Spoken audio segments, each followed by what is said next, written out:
Everybody. I'm gonna read a new book, and this is the book. It's called Is Isadora Moon. And I'm pretty excited about this one. I'm gonna read a lot today of it, so get into bed and close your eyes and take a nappy, have some snacks.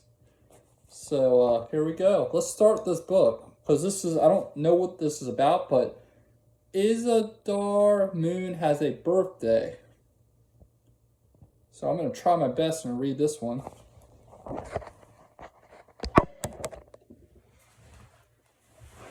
Alrighty.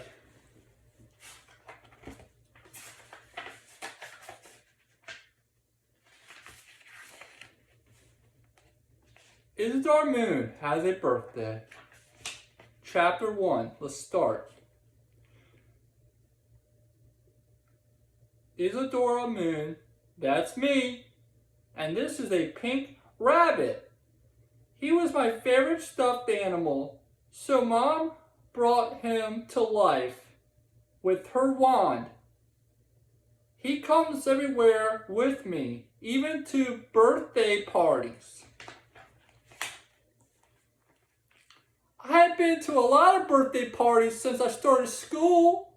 Human ones. They are very interesting and very different from the parties we have at home.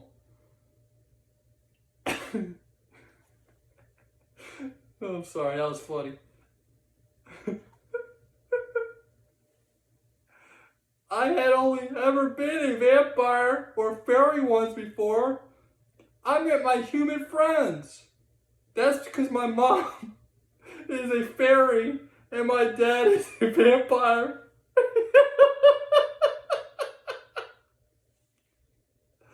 Yes, really.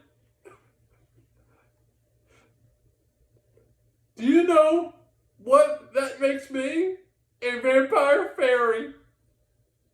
Being half fairy, half vampire isn't easy. I wasn't sure where I fit in.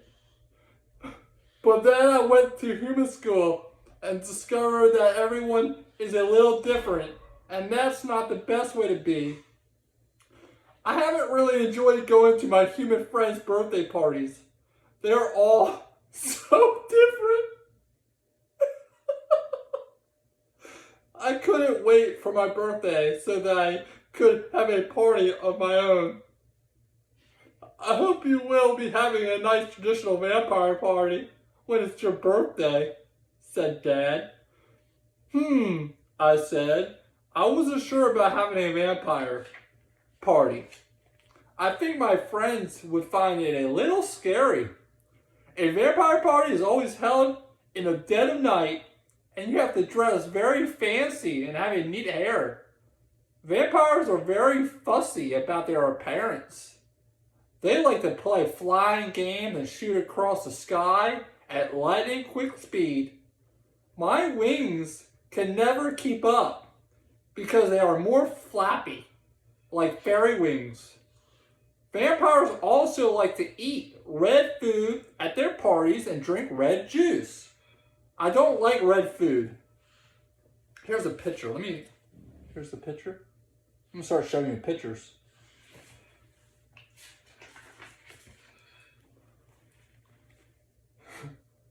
How about a nice traditional fairy party, suggests Mom. That would be fun. I remember the fairy party I had when I was 4. It was a swimming party. Fairies love nature, so we went to a wild forest stream. It was very cold, and there were lots of weeds and fish in the water. It's so refreshing. Mom cried as she jumped into the water with all the fairy guests. I shivered in the water. Pink Rabbit stood on the rock. He hates getting wet. I'd rather have a human party like mine. Here's another picture, guys. Oh, that's a cute picture. Look at that. Look at that. That's pretty.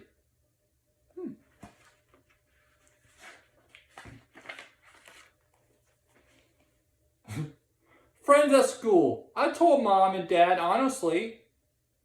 They are much more fun. Impossible, said Dad. There's nothing more fun than a vampire party. Think of all the delicious red food. I think another swimming party would be wonderful, said Mom dreamily. We could have a campfire after and make flower crowns. I would really like a human party, I said. Please. At a human party, there are all kinds of fun things. What kind of fun things? Asked Mom, suspiciously. Well, a Zooey's party last week, and we all had to wear costumes. I wondered why you were wearing those pink bunny ears, said Dad. I was being Pink Rabbit, I told him, and Pink Rabbit dressed up as me. It was so much fun. We had cake and ice cream, and there were party favors, and we played hot potato. There's a picture.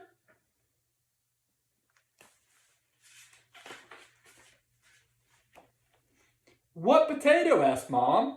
Hot potato, I said.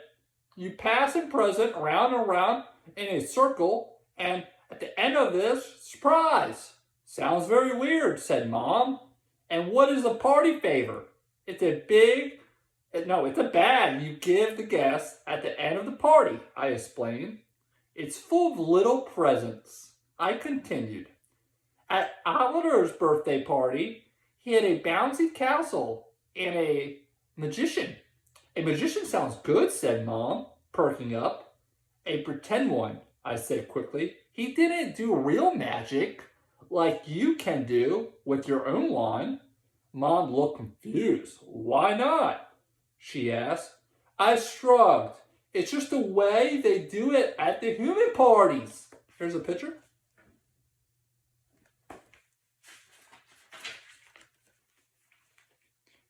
It all sounds very strange, said Dad.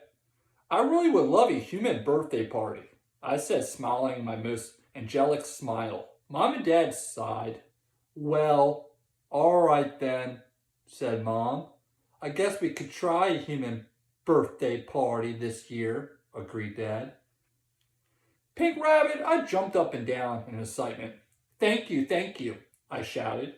Pink Rabbit can't shout, but he waved his paws in the air.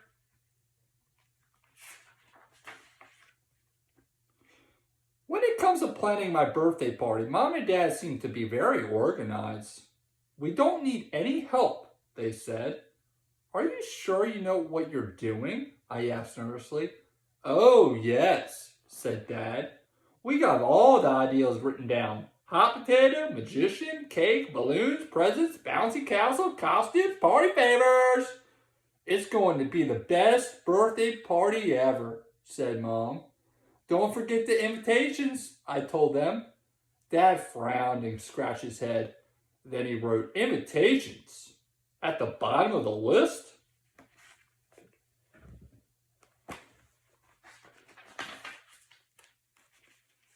The next day at school, we were doing math problems when suddenly we could hear a flapping sound from outside.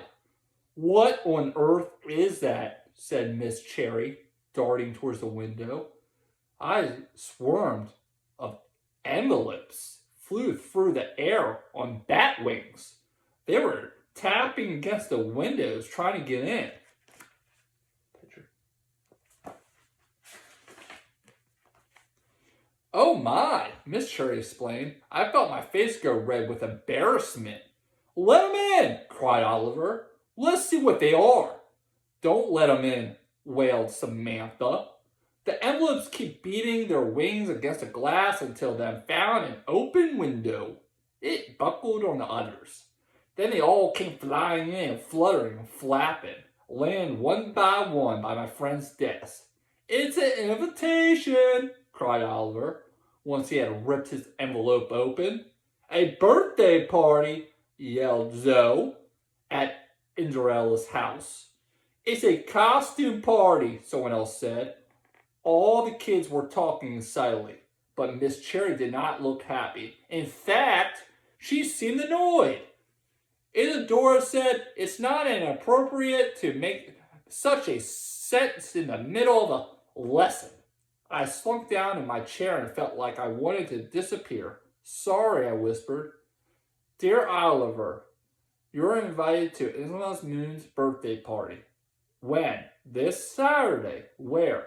The big pink and black house. Time, 10 a.m. to 3 p.m. Please wear a costume.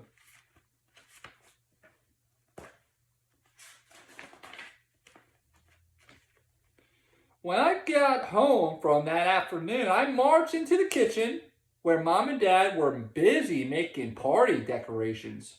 You got me into trouble at school sending those bat invitations, I told them. Dad looked surprised. But they were so good, he said. Did you see how I used my very best handwriting? Did your friends like them? Asked Mom. Well, yes, I said. But they weren't like normal human party invitations. You know.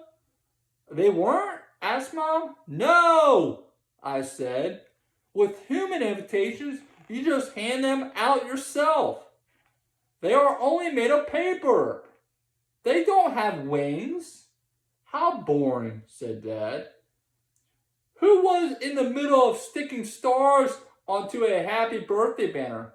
Happy birthday. You are planning a human birthday party, aren't you? I asked earnestly. Yes, said Dad. Don't worry, Isadora. We have it all under control. He tapped his list of ideas. We are following your instructions exactly. This is getting good, isn't it? I peeked at the list again. Hot potato, magician, cake balloons, presents, bouncy castles, costumes, party favors, invitations was crossed out. Okay, I said, feeling reassured once again. But you know you don't have to include all these things in the party. Most human parties just have one or two. Of course, said Dad. I made myself a peanut butter sandwich and headed upstairs to my bedroom in the tower. We're on chapter 3, guys and girls. On the morning of my birthday, I woke up bright and early. The sun was shining outside and the birds were chirping. Chirp, chirp, chirp, chirp, chirp. I poked Pink Rabbit awake. Today's the day, I said to him. I leaped out of bed and we flew down the stairs together.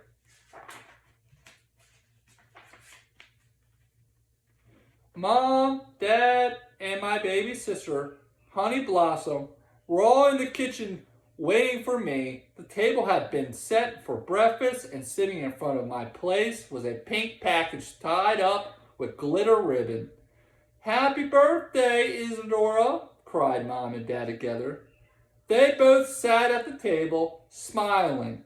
Mom had a bowl of flowered nectar yogurt with wild berries in front of her, and Dad had already started drinking his red juice. Vampires love red juice. Honey Blossom was sitting in her high chair and happily waving her bottle of pink milk in the air. I sat down at the table. May I open my present? I asked exactly. Of course, Mom said. You have only one because it's a very, very special gift this year. I reached for the present. I was just about to pick it up and tear off the wrapping. When? Ding dong! Mom swooped the present away from under my hands and jumped into her feet. That must be Cousin Wilbur, she said. He's here early. We can't let him see Isabella's present. He'll be very jealous. She put my present in the cupboard under the sink and hurried to answer the door. You'll have to open it later, said Dad, sounding disappointed. Cousin Wilbur came in the room. He was wearing a long black robe with silver stars and a pointy hat in his head. Wilbur is a wizard. Well, almost a wizard. He is a wizard in training and also a bosey. Know-it-all. He thinks he knows everything because he's older than me. Happy birthday, Isadora, he said.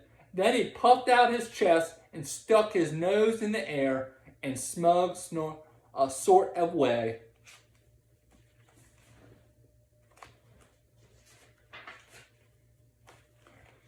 I am your birthday magician, he explained. Wilbur the Great. But I begin. I have some excellent tricks up my sleeve. Wilbur continued. Your friends will be all very impressed. It's very nice of you to come help out of Isadora's party, said Mom. It is, isn't it? Agreed Wilbur. I frowned. Wilbur is a real magician, I said. The magician is only supposed to do pretend magic. Mom and Dad and Wilbur all look confused. Well, let's just... Silly, snorted Wilbur. Can a human magician do this? He took his hat off and held it in front of him. Then he said a very long and complicated word and stuck his hand into the hat. He yelled, Get it off! From the end of Wilbur's finger, holding on by its teeth, dangled a large white rabbit.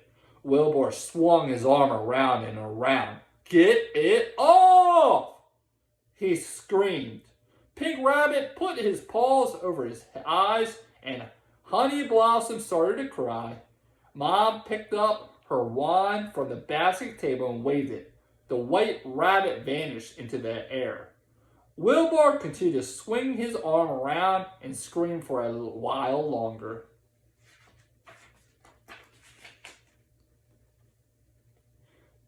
Before realizing the rabbit had disappeared, Wilbur's face went bright red as red as his sore finger. Amen, he said. I might have to practice that trick. Yes, that might be a good idea, said Dad, horrified. Why don't you go and do a little bit of practice before the guests arrive? It won't be long now, said Mom, looking at the clock. There's a lot to fit in today, so we asked everyone to arrive early. Isadora, you had better go and change into your costume.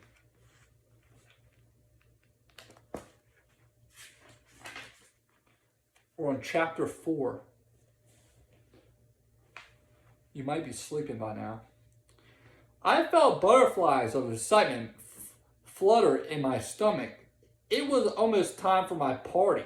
I grabbed Pink Rabbit's. Pow! And he ran upstairs to change.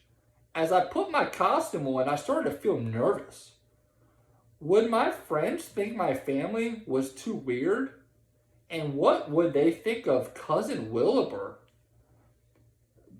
Bewitching, said Dad, when I came downstairs in my costume. You look just like a bat.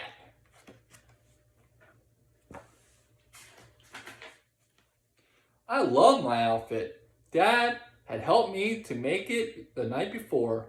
I had some black velvet ears on a headband and a black spiky dress, and even some black bat shoes in the shape of claws. I twirled with Pink Rabbit in the hallway until ding dong! The first guest had arrived. It was Zoe. She was wearing a black catsuit and standing on the doorstep with her mom. Happy birthday, Isadora, she said. She handed me a present wrapped up with a big pink bow. Thank you, Zoe, I said happily. Zoe's mom peered curiously into the hallway. I see your parents dressed up too, Isadora, she said. How fun! That's a nice fairy costume your mom is wearing. The wings look realistic. And what a great job they've done decorating the house. The bat chandelier is a nice touch for the party. It's not just for the party, I started to explain, but Zoe's mom was looking at her watch. I have to go, she said. I'll be back. I'll be back to pick up later, Zoe. She gave Zoe a quick kiss on the cheek and hurried down the garden path. Oliver, the next to arrive. He was dressed as a vampire. Wonderful, said Dad when he saw Oliver's costume. I didn't know you had invited any vampires, Isadora. He's not a real, I began.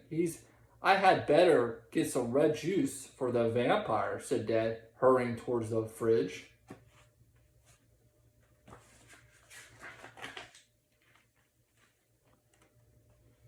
The doorbell chimed again, and Mom opened the door.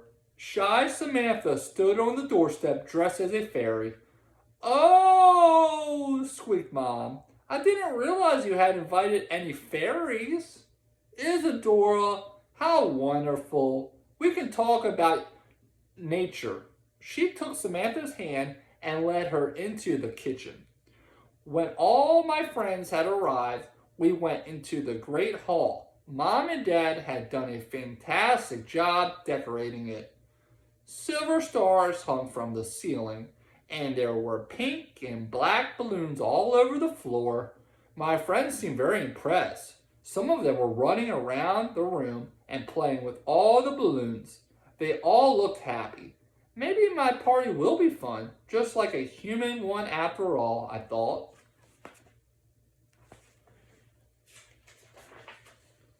Alright, we're going to end this. We're on chapter 5 of this book. Chapter 5. I'll put my bookmark in here, and hopefully you're sleeping by now. If you're not, I might make some longer ones. Good night.